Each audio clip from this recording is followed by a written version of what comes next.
ಮದುವೆ ಮನೆಯಲ್ಲಿ ಕರೆಯದೆ ಬಂದು ಊಟ ಮಾಡಿದ ಮುಗ್ಧ.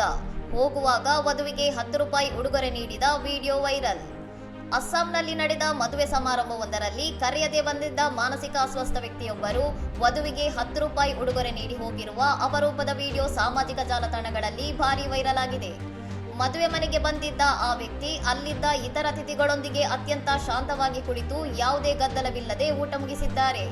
ಆ ವ್ಯಕ್ತಿಯ ಮುಗ್ಧತೆಯನ್ನು ಕಂಡು ಮದುವೆ ಮನೆಯಲ್ಲಿದ್ದ ಯಾರೊಬ್ಬರೂ ಆತನನ್ನು ಪ್ರಶ್ನಿಸದೆ ಅಥವಾ ಹೊರಗೆ ಹಾಕದೆ ಗೌರವದಿಂದ ಊಟ ಬಡಿಸಿದ್ದಾರೆ. ಆದರೆ ಹೊಟ್ಟೆ ತುಂಬ ಊಟ ಮುಗಿಸಿ ಅಲ್ಲಿಂದ ಹೊರಡುವ ಮುನ್ನ ಆ ಮುಗ್ಧ ವ್ಯಕ್ತಿ ಮಾಡಿದ ಕೆಲಸ ಮದುವೆಗೆ ಬಂದಿದ್ದ ಎಲ್ಲರ ಹೃದಯ ಮುಟ್ಟುವಂತಿತ್ತು.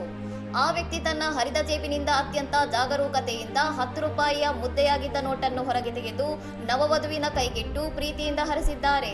ಆತನ ನಿಸ್ವಾರ್ಥ ನಡೆ ಮತ್ತು ಮುಗ್ಧ ಪ್ರೀತಿಯನ್ನು ಕಂಡು ವಧು ಸೇರಿದಂತೆ ಮದುವೆ ಮನೆಯಲ್ಲಿದ್ದ ಪ್ರತಿಯೊಬ್ಬರ ಕಣ್ಣುಗಳು ಆನಂದ ಬಾಷ್ಪದಿಂದ ತುಂಬಿ ಬಂದಿದ್ದು, ಮಾನವೀಯತೆ ಇನ್ನೂ ಸತ್ತಿಲ್ಲ ಎಂಬುದಕ್ಕೆ ಈ ಘಟನೆಯೇ ಸಾಕ್ಷಿಯಾಗಿದೆ.